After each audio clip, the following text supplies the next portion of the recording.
istilahnya itu saya dianggap perempuan yang bisa memberikan inspirasi. Jadi woman inspiration, Wonder Woman, Wonder Woman.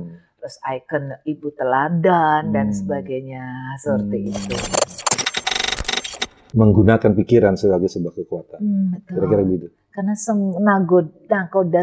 nakoda manusia itu adalah dari pikirannya, Pak. Dan mental block itu sebenarnya bisa di-refresh. Bisa. Kita yakin bisa, kita pasti bisa.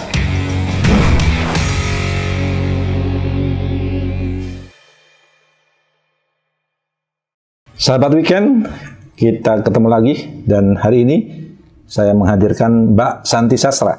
Asik. Dipanggil Mbak itu satu penghargaan untuk saya. Jadi terkesan muda gitu. Lama nggak jumpa ini Mbak Santi. Betul. Iya, apa kabar? Sehat, dan saya harapkan Pak Wisnu juga sehat. Seperti yang saya lihat, semakin hari semakin sehat. Harus sehat. Yes, betul. Itu yang memang kita harapkan Pak ya, dalam kondisi seperti ini dan apapun. Yang termahal dalam hidup ini adalah kesehatan. Iya, betul. Apa kegiatan selama ini? Ya, Pak Wisnu dan juga untuk sahabat Weekend, untuk di Bali sepertinya kalau mendengar nama saya, masyarakat selalu mengatakan penyiar radio, SSP Pak, sekan-sekan penyiar. Sekan-sekan penyiar. Padahal SSP itu adalah singkatan dari Santi Sastra, public speaking, ya seperti itu. Tapi identik kok penyiar. Betul. Saya juga pikirannya Santi Sastra, penyiar radio. Iya, tapi kembali lagi bersyukurnya dari penyiar radio lah, saya mengawali profesi saya sampai dengan sekarang Pak. Seperti itu. Kenapa tertarik ke dunia broadcast? Tertarik dunia broadcast ini adalah pada saat saya mulai dari SMP, Pak. SMP. Waktu saya lahir sampai dengan SMP, jadi saya ada di Kota Banyuwangi. Oh, Ibu lahirnya di Banyuwangi? Iya. SMA saya baru pindah dan hijrah ke Bali. Waktu SMP saya jadi gini, menjadi penyiar radio selalu saya katakan kalau saya memberikan pelatihan, kalau Anda ingin menjadi penyiar radio, jadilah pendengar radio dulu. Karena dari pendengar radio itulah nanti kita bisa menjadi penyiar radio. Jadi waktu itu saya pendengar radio. Waktu SMP sering main ke studio, terus kemudian didaulat oleh teman-teman di studio untuk jadi penyiar. Dan saya lolos uji seperti itu, Pak. Oh, ada ujiannya juga? Maksudnya lolos uji itu langsung keterima gitu kan. Tapi orang tua saya kan pada saat itu kan tidak menginginkan anak-anak perempuan terakhirnya ini menjadi penyiar. Jadi tahu deh umur saya Pak ya. Sekitar tahun 1975. Tahun 75-an dan ketika itu radio itu memang menjadi salah satu pilihan. Benar. Jadi masyarakat. Kalau kita mengudara gitu Pak, semua masyarakat Kota Banyuwangi itu dengerin pada waktu itu. Karena radionya cukup top, dan terakhir saya sempat pulang ke Banyuwangi, saya sempat lagi napak tilas ke radio itu. Radio Mandala namanya Pak. 54 tahun radio itu Pak. Sampai sekarang masih ada? Sampai sekarang ada dan tetap eksis. Kalau di Bali? Kalau di Bali maksudnya Pak? Jadi penyiarnya keliling kemana-mana ya? Waktu itu karena saya dilarang atau tidak diizinkan oleh orang tua saya di Banyuwangi waktu SMP. Nah, waktu hijrah ke Bali, saya sekolah di SMAK Swastiastu waktu itu. Kalau sekarang kan SMAK Santo Yosef. Ada bukaan di Radio SIS, Jalan Akula. Nah, saya melamar ceritanya. Ngelamar pada zaman itu adalah langsung live, Pak. Langsung live, dan saya berbangga hati bahwa saya termuda waktu itu SMA kelas 2. Satu-satunya perempuan yang lolos di antara 30 peserta lainnya, cewek dan cowok. Seperti itu. Berkelanjutanlah sampai kemudian benar-benar saya tekuni jadi profesi, Pak. Sambil sekolah, sambil jadi penyiar. Tapi itu juga ada tragedinya, Pak, dramanya. Apa itu drama? Bagaimana kemudian orang tua saya di Banyuwangi tahu kalau anaknya ternyata benar, sehingga ya akhirnya dengan pengorbanan yang sudah saya lakukan, profesi penyiar atau dunia broadcast itu saya jadikan profesi sampai dengan sekarang. Seperti itu. Dari MC, dari penyiar, nge-MC, terus kemudian presenter, kemudian meningkat lagi dengan mengajar seperti itu, Pak. Kemudian membuat production house Ya, atau sekolah atau pelatihan? ya. Jadi setelah saya menjadi penyiar tahun 77-86 saya jadi MC ya. Jadi kalau dulunya dipanggil Mbak Penyiar, akhirnya saya dipanggil Mbak MC gitu kan. Terus kesempatan juga untuk jadi presenter. Waktu itu kan sama Pak Wisnu juga. Waktu kita siaran di televisi ceritanya kan.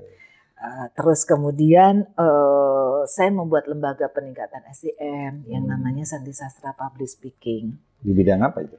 Tidak hanya sekedar penyiar MC presenter, tetapi lebih luas lagi yaitu public speaking kan Pak. Jadi public speaking itu tidak hanya penyiar MC presenter, tetapi juga kepengembangan diri, kepribadian. Karena kebetulan satu anugerah yang saya miliki, bakat alami saya adalah komunikasi. Sehingga menurut saya setiap orang itu akan bisa berbicara dengan nyaman di depan umum kalau dia memiliki kepribadian yang extrovert dan percaya diri. Artinya kemampuan bicara di depan umum tidak semata-mata hanya sekedar bicara atas kemampuan dia bicara. Betul. Ada pengaruh, ada mindset. Betul.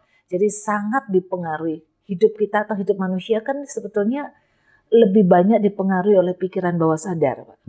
Apa itu? Pikiran bawah sadar itu adalah ya seperti saya tadi katakan rasa percaya diri, tidak percaya diri, atau kemudian juga perasaan malu dan sebagainya. Jadi yang non logik itu, pikiran sadar dia hanya 12%. Pikiran bawah sadar 88%. Hidup kita banyak ditentukan oleh pikiran bawah sadar. Artinya menjadi seorang public speakers yang baik, mereka harus kompak ya. Kemampuan bicaranya ada, keterampilannya ada, tetapi didukung oleh mindset yang benar. Nah, beruntungnya lagi Pak Wisnu, kembali lagi saya selalu mengatakan bahwa saya orang yang beruntung termasuk Pak Wisnu. Di tahun 2014 saya menekuni yang namanya bidang hipnosis. Di sini saya juga memiliki bakat dan teruji gitu ya. Sehingga saat saya terapkan kepada anak-anak didik saya, luar biasa, banyak sekali manfaatnya. Berarti mengcombine antara dua keterampilan itu? Yes, betul. Pikiran dengan komunikasi. Jika seseorang ternyata dia bermasalah di pikiran bawah sadarnya, dia agak bermasalah saat saya berikan teknik-teknik untuk bicara depan umum. Jadi yang diberesin pikiran bawah sadarnya dulu. Itu bisa diberesin? Bisa Pak. Jadi istilahnya adalah diinstal ulang pikiran bawah sadarnya. Tapi kalau dia nggak bermasalah dengan pikiran bawah sadarnya, 3 hari aja saya kasih teknik-tekniknya, saya jamin dengan pengalaman saya puluhan tahun, seseorang akan gampang sekali untuk bicara depan umum. Berarti alumninya sudah banyak sekali? Lumayan Pak. Lumayan. Ya, lumayan. Jadi dari 2004 saya mengajar ya 2000-an lah sudah Pak. Dan mereka sudah tersebar. Betul. Jadi anak-anak didik saya kan awalnya kan 2 anak saya yang saya latih jadi penyiar MC presenter. 2 anak saya sudah berhasil, Eci dan Meta, kemudian baru anak-anaknya orang lain. Nah, sekarang ini anak-anak didik saya udah banyak nih yang jadi MC, penyiar, bahkan ada yang pengajar. Otomatis sebagai seorang pengajar atau guru kita nggak bisa berdiam diri kan Pak.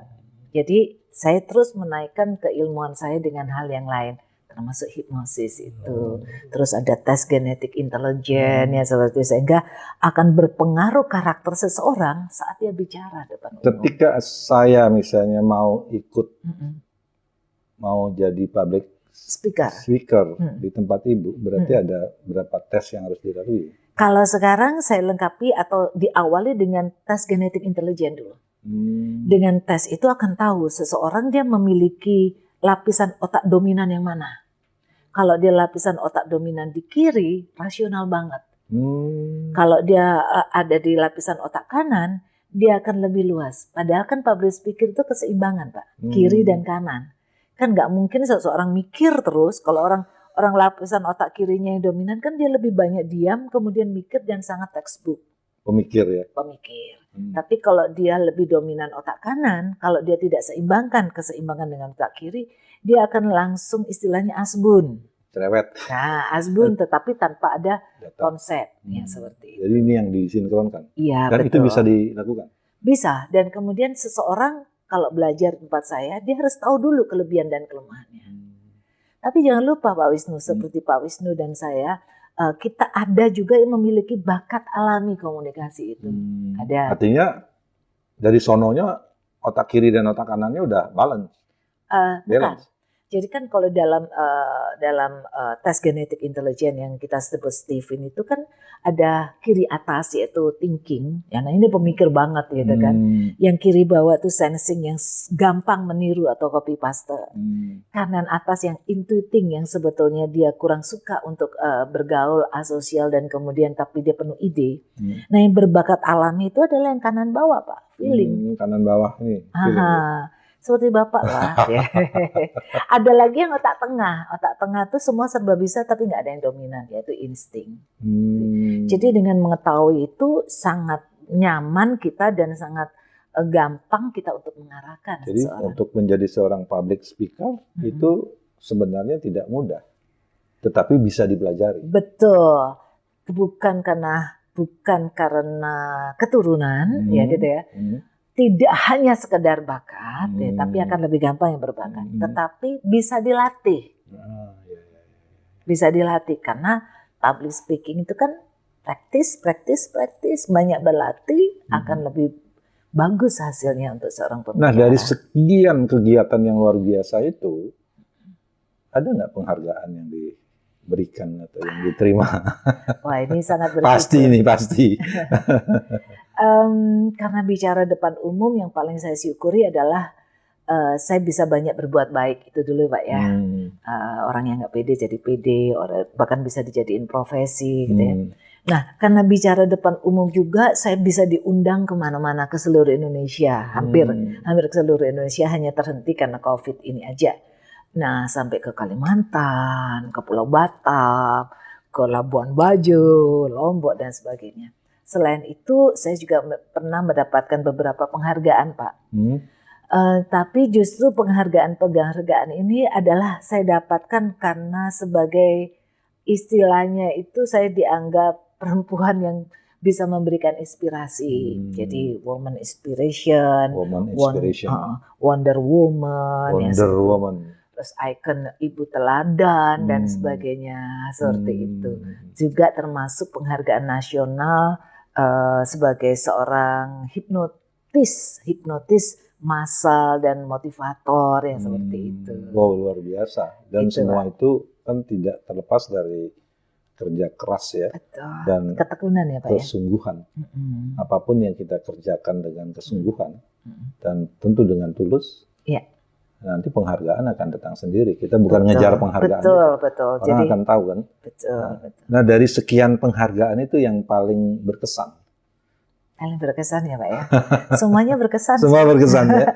Cuman yang paling berkesan ya artinya yang paling berkesan ya baru-baru aja yang tahun lalu ya.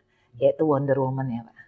Wonder Woman dari majalah magazine MNI ya seperti itu. Apa kriterianya? Masuk kategori Wonder Woman. Nah, saya sendiri nggak tahu waktu itu, Pak ya. Iya, dianggap kuat. hebat lah seperti itu. Saya sendiri nggak tahu karena waktu itu tim pengujinya juga beberapa dosen dan orang-orang independen yang gitu. Dan waktu berhasil itu pun tidak dinyatakan bahwa ada berhasil. Saya cuma disuruh datang sebagai finalis yang gitu kan. Dan itu sangat surprise bagi saya. Seperti itu. Siapa wanita yang menginspirasi selama hidup Bu Santi ini? Pasti adalah. Kalau ada beberapa kriteria Pak, ada beberapa kategori dalam hal idola gitu kan. Ada perempuan politik yang saya suka, kemudian ada juga perempuan atau katakan suara yang saya suka sampai sekarang, yaitu senior saya namanya Maria Untu ya gitu ya. Maria Untu sampai itu fenomenal tuh. Benar. Penyiar RRI ya. Yang pasti dia dulu Sanggar Prativi ya. Jadi sebagai dabar-dabar. Kiblat suara saya sebenarnya ke arah sana. Sehingga kalau ada suara seperti itu dipikir saya seperti itu. Jadi kiblat ke sana. Karena saya tekuni dalam dunia suara seperti itu. Seperti itu Pak. Termasuk juga pasti yang nggak kalah hebatnya adalah atau yang nggak kalah menariknya adalah karena saya termasuk pendobrak Pak. Pendobrak ya tentu Ibu Kartini Pak. Ibu Kartini. Iya betul. Ya. Ibu Kartini menurut Ibu itu Wonder Woman. Ya di sini kita harus melihat pada zaman itu bahkan sampai sekarang Ibu Kartini dikatakan sebagai tokoh emansipasi wanita, ya tokoh emansipasi wanita yang berani mendobrak. Nah, kenapa saya mengatakan bahwa saya mengidolakan? Kayaknya ada mirip-miripnya sedikit gitu kan, mirip-mirip. Saya mendobrak tradisi bahwa penyiar tuh nggak bisa dijadiin profesi yang seperti itu. Saya termasuk yang akhirnya menekuni bidang itu dengan perjuangan yang cukup hebat. Jadi gue katakan Pak Kartini juga seorang tokoh emansipasi, iya Pak. Menurut saya iya. Ya, kekuatannya. Apa yang menarik? Keberaniannya kok menurut saya pada zaman itu loh Pak. Pada zaman itu yang wanita nggak boleh kemana-mana, kemudian dipingit ya. Betul, ya, seperti itu. Sampai kemudian menulis buku. Atau seperti yang kita ketahui bisa aja dilihat dari sisi yang lain, dia korban ya Pak ya? Iya korban. Korban ya berarti ya? Korban struktural dan korban kultural ketika itu. Dan ia mampu dobrak itu. Ya. Jadi kalau dilihat dari dua sisi ya bisa seperti itu Pak ya? Apa yang menarik dari Kartini menurut Ibu? Di samping daya dobraknya yang seperti itu, wanita yang lemah kan begitu ya, dalam tanda kutip. Ya. Kemudian bisa memberi inspirasi sampai sekarang dan bahkan ke depan untuk para perempuan kita. Legend, Pak. Legend.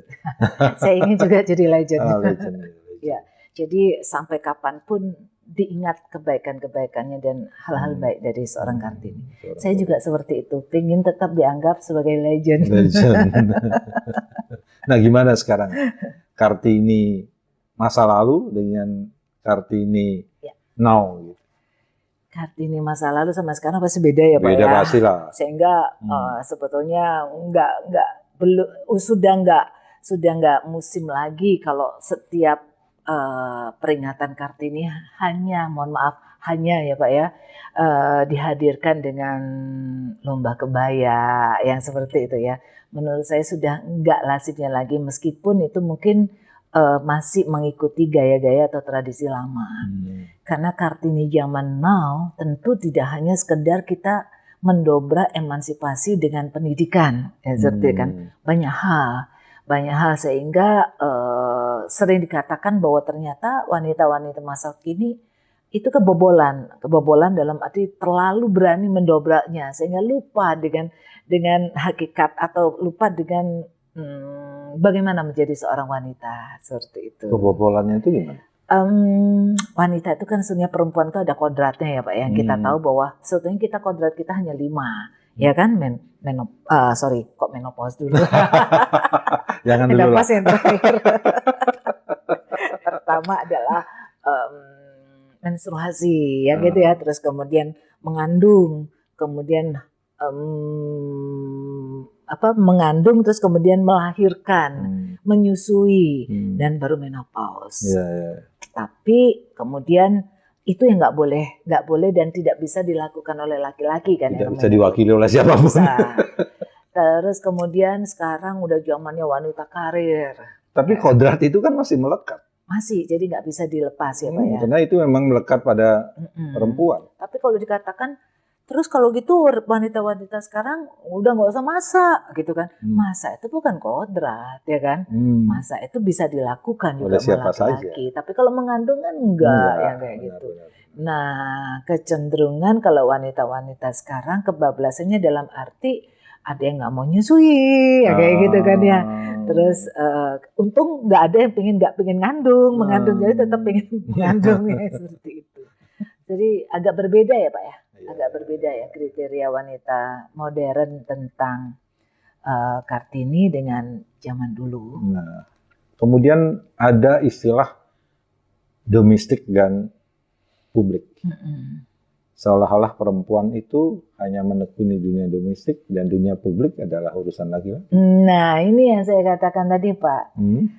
Kalau sekarang kan perempuan-perempuan atau wanita-wanita sekarang kan banyak yang bergerak di bidang publik, tetapi yang harus diingat domestiknya jangan sampai lupa ya gitu kan ya.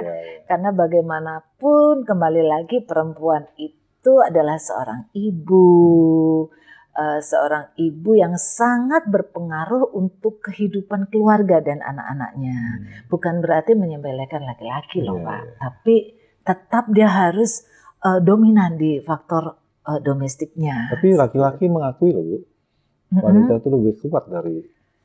Iya, memang lebih kuat ya dia ya. Dia mempunyai fungsi yang lebih. Multifungsi ya Pak ya.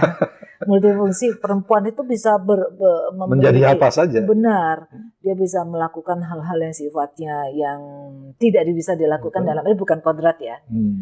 Sambil masak, dia bisa gendong anak, ya kayak gitu kan. Laki-laki kan enggak ya Pak? Bisa jadi presiden. Iya betul. Jadi pekerjaan laki-laki itu bisa dilakukan oleh perempuan. Betul. Tetapi pekerjaan perempuan belum tentu bisa dikerjakan oleh laki-laki.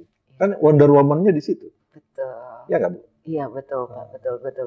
Nah, tadi juga menarik itu kaitannya dengan kodrat tadi ya. Ya, berarti perempuan ini tidak salah dong kalau dianggap bertanggung jawab terhadap generasi penerusnya. Nah, ya di samping laki-laki pastilah. Betul Pak. Nah itu yang Pak bilang Pak.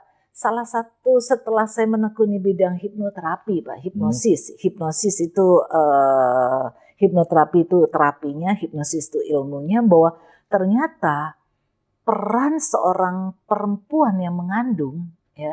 Seorang perempuan mengandung udah pasti ada laki-lakinya kan gitu Pak ya. Terus selama mengandung ya ada laki-lakinya. Perempuan dalam kehamilannya mengandung itu sangat berperan besar untuk kehidupan anak untuk masa depan. Berpengaruh ya? Banget.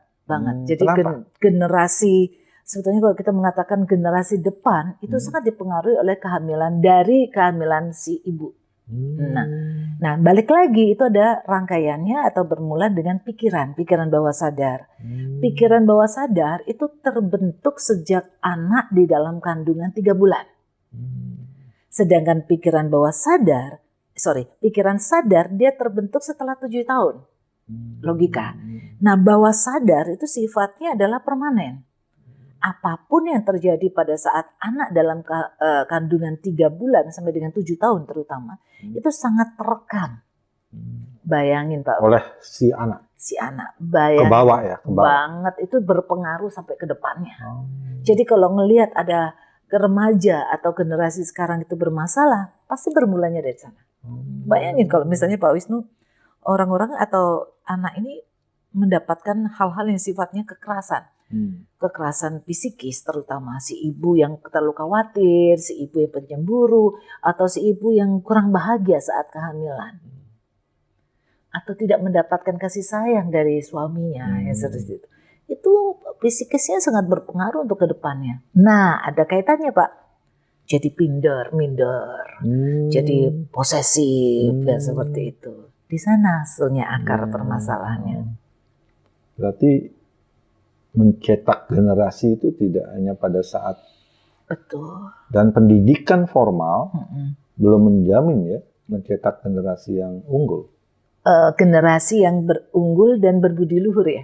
Unggul dan berbudi luhur. Iya, ada betul. Dua hal ya. Benar. Yang berbeda. Karena kalau unggul dalam arti dia unggul secara akademis, wah itu kan bisa. Pendidikan.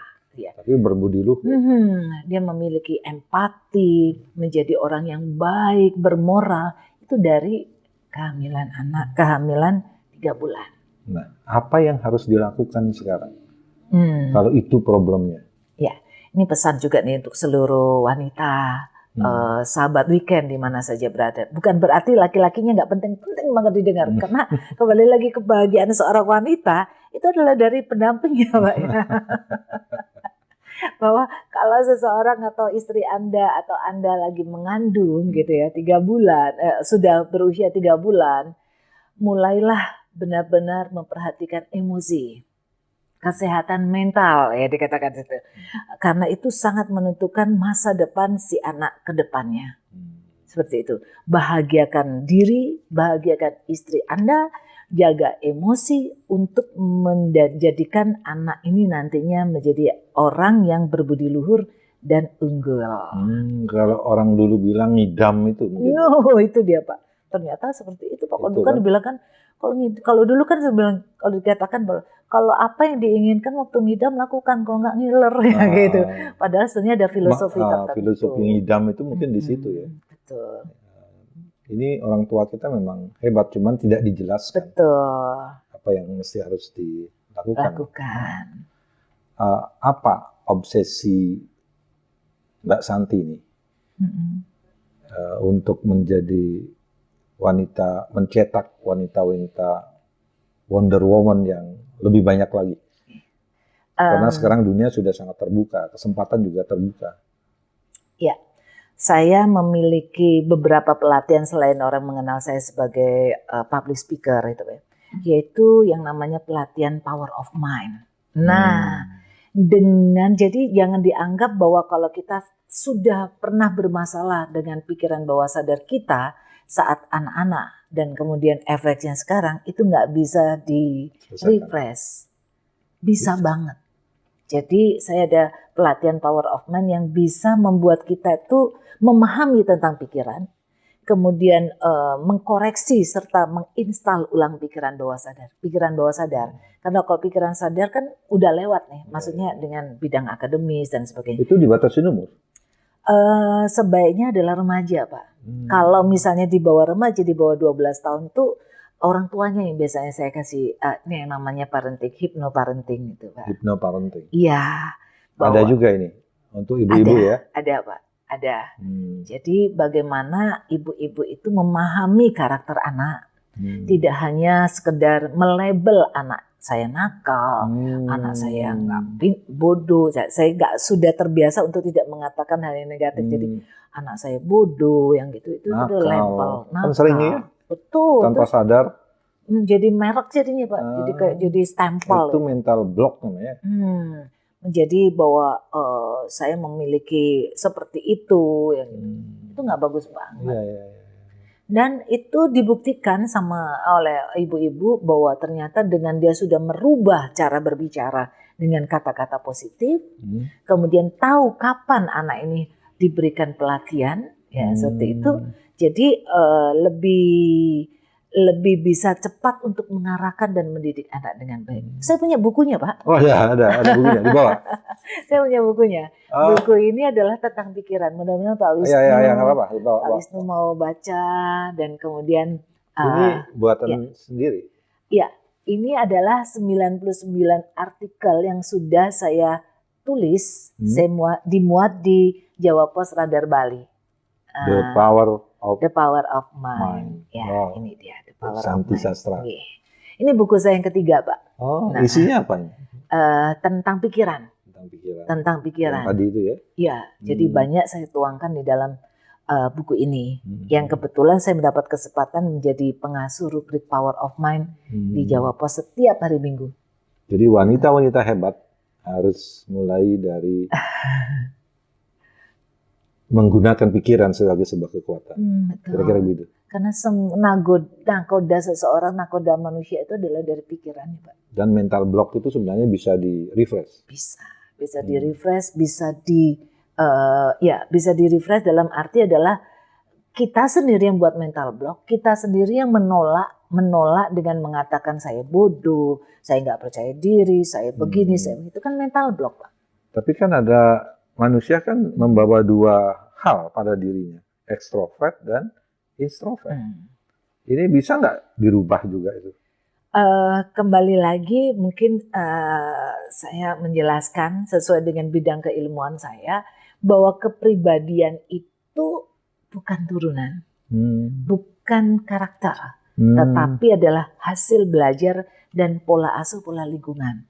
Tetapi yang nggak bisa diubah itu adalah genetik intelijen yang saya tadi katakan, karakter yang bakat yang hanya 30% itu.